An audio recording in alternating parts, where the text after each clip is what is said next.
কোরবানি পশুর গোশতও আল্লাহর কাছে পৌঁছে না, কোরবানি পশুর রক্তও আল্লাহর কাছে পৌঁছে না। তাহলে কি পৌঁছায়? কি জন্য আল্লাহ রাব্বুল আলামিন আমাদের উপরে এই পশু কোরবানিকে ওয়াজিব করেছেন?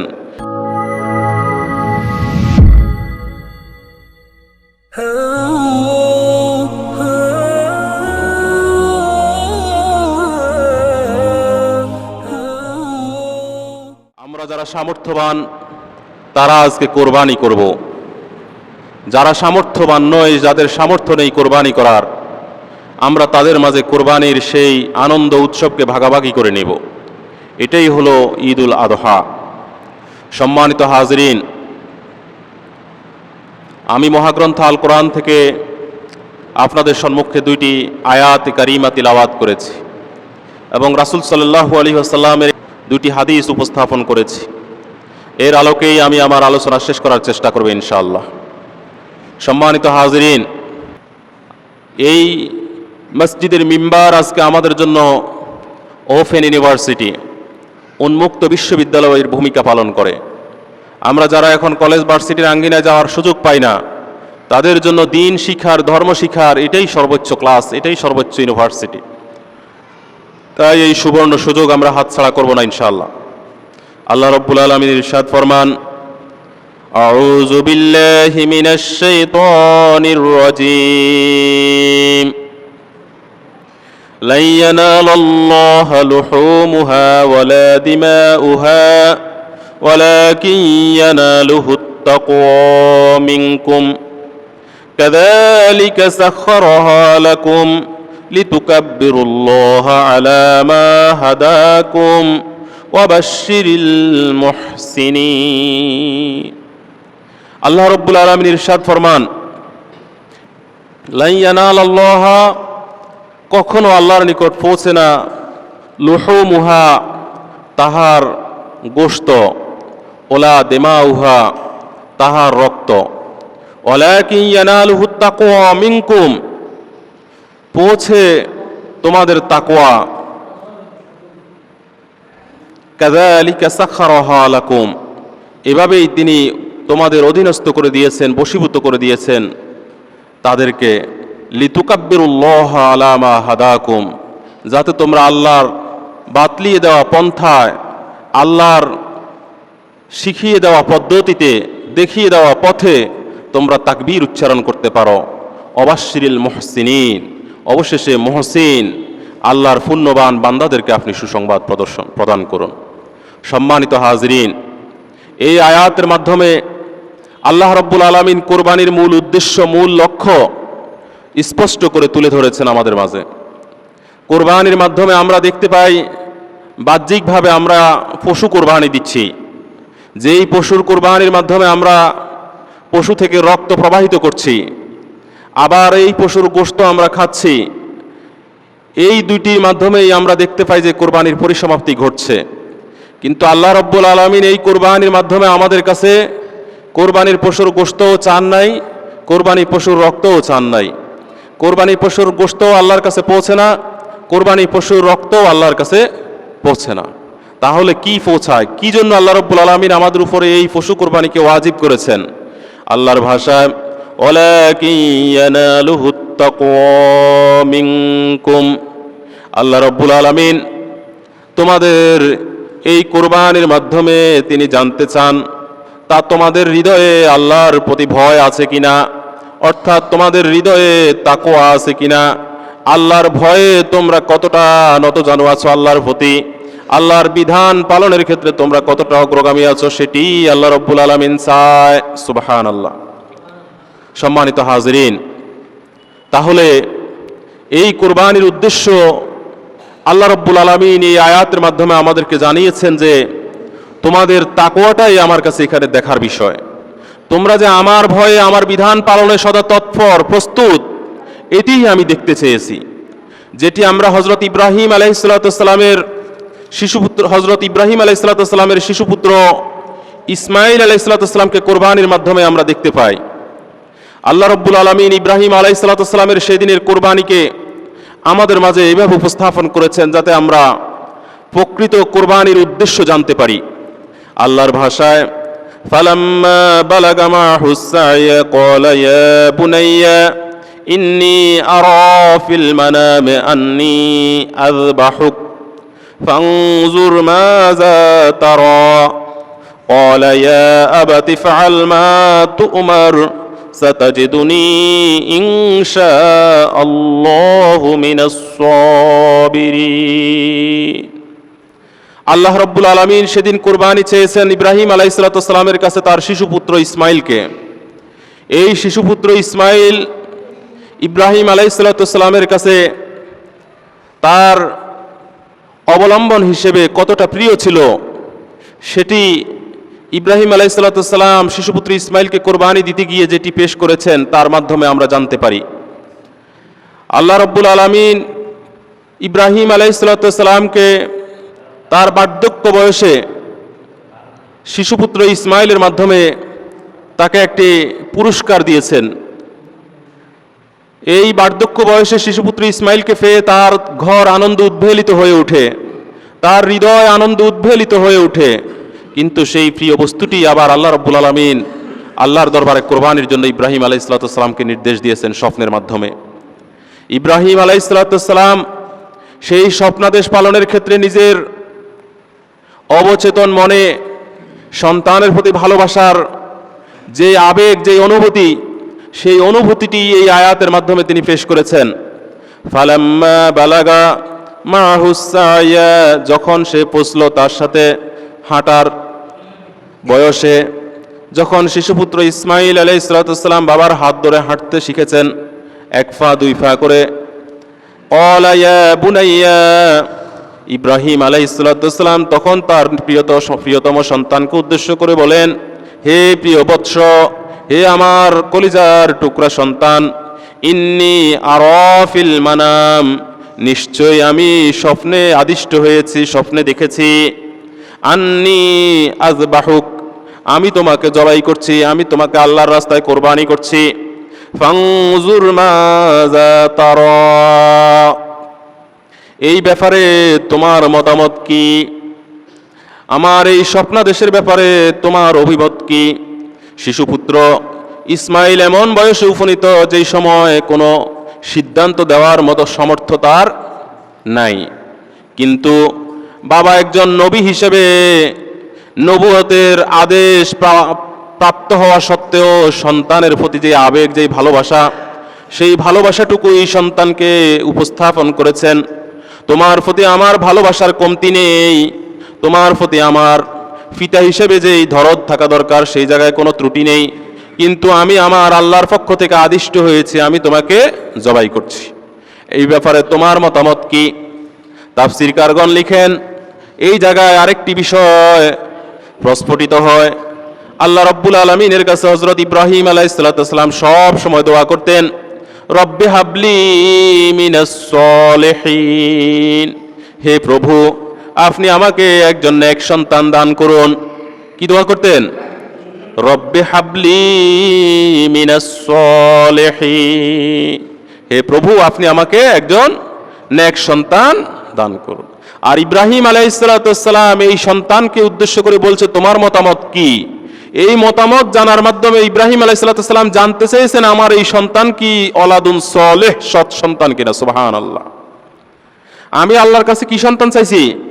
নেক সন্তান চাইছি। যদি নেক সন্তান হয় তাহলে আমার কথার সাথে সে কি করবে? একমত পোষণ করবে।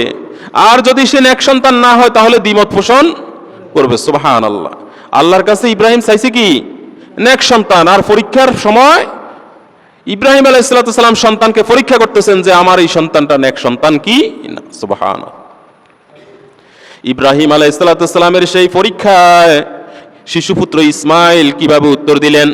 ক্বালা ইয়া আবাতি ফাআল মা তু'মার, হে পিতা, হে আমার শ্রদ্ধার পাত্র নবুয়ত প্রাপ্ত পিতা,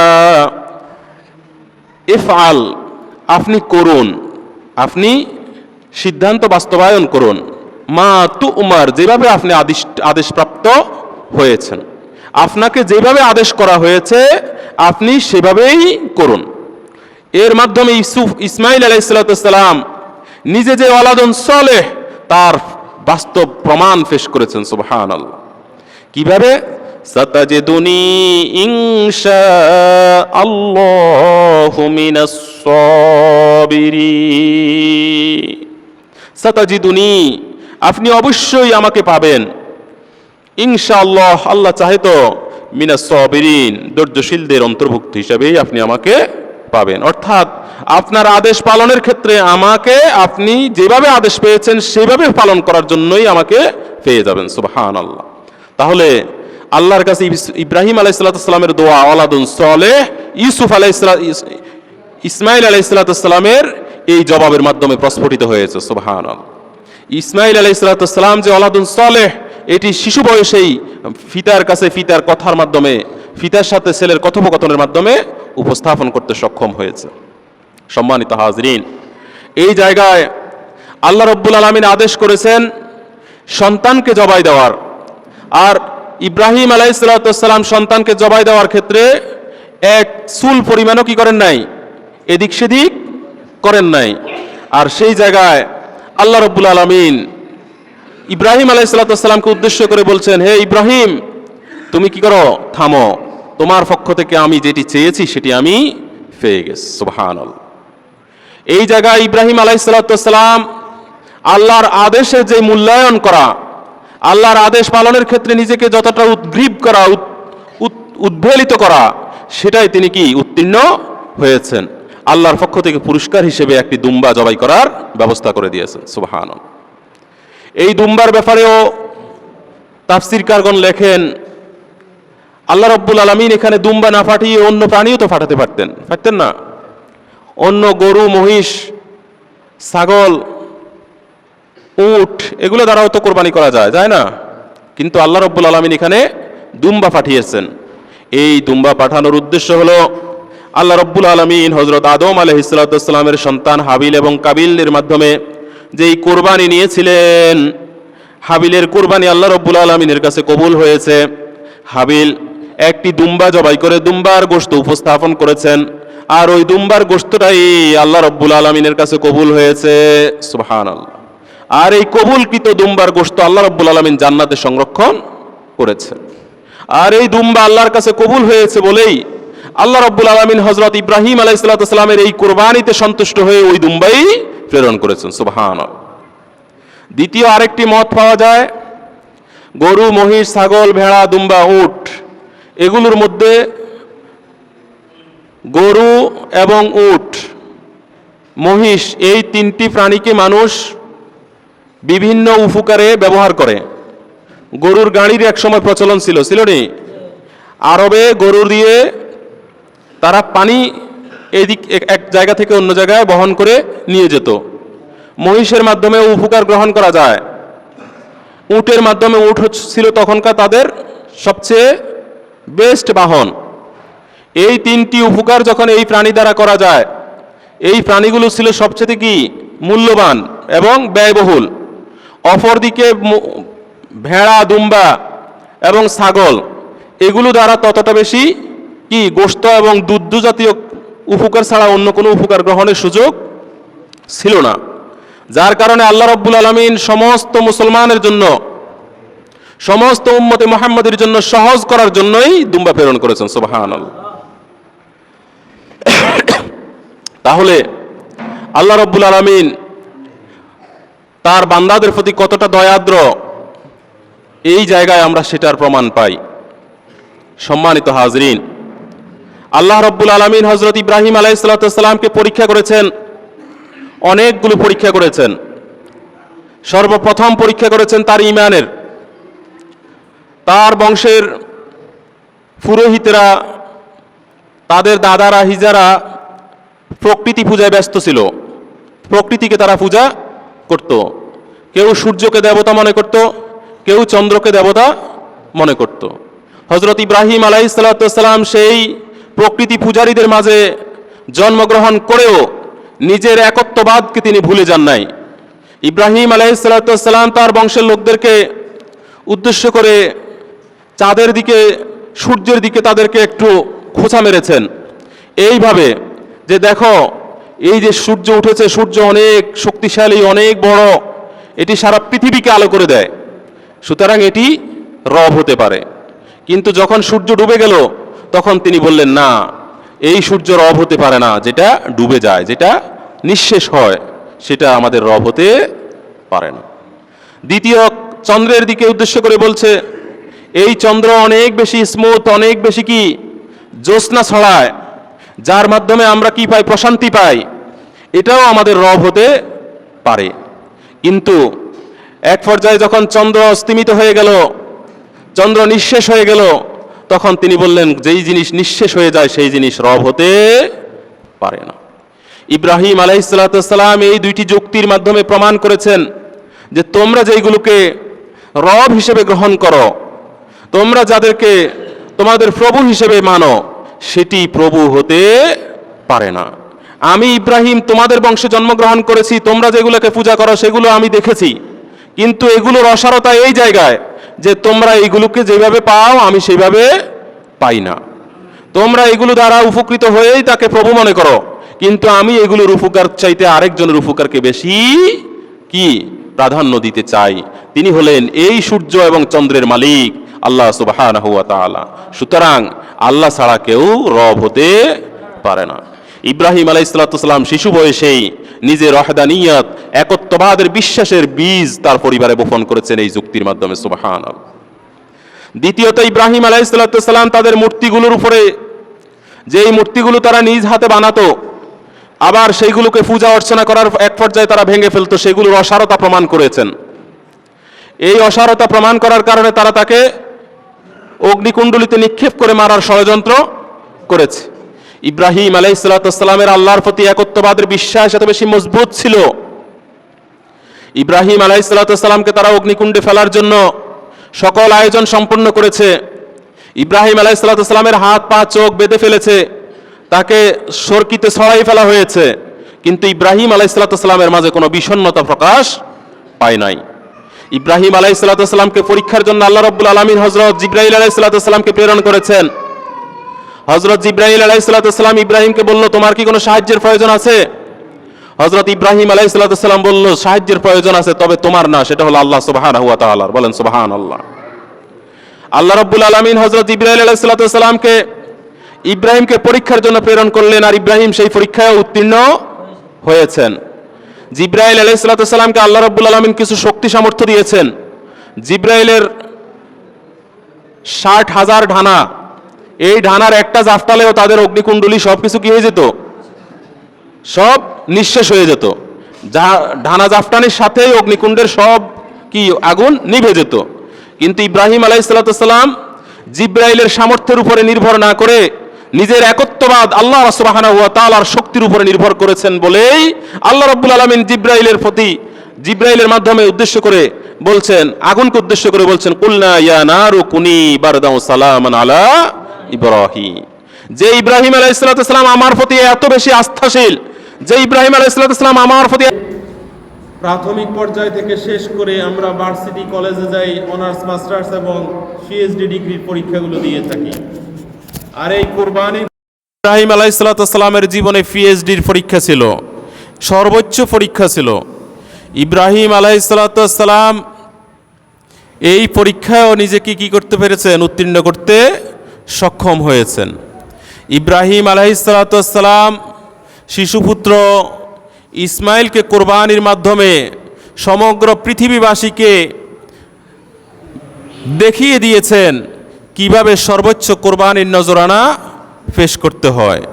কোরবানির ক্ষেত্রে আল্লাহ রাব্বুল আলামিন যা চায় তাই কোরবানি করতে হয়। বলেন সুবহানাল্লাহ। ইব্রাহিম আলাইহিসসালাম কোরবানির জায়গায় নিজের সর্বোচ্চ প্রিয়, নিজের সর্বোচ্চ অবলম্বনটুকু দেওয়ার ক্ষেত্রেও কি কোনো কুণ্ঠাবোধ করেন নাই। ইসলাম আমাদের কাছে সেটিই চায়, কিন্তু সেটি দিতে আমরা রাজি নই। একজন কবি বলেছেন, ইমানের দাবি যদি কোরবানি হয়, সে দাবি পূরণে আমি তৈরি থাকি যেন ওগো দয়াময়।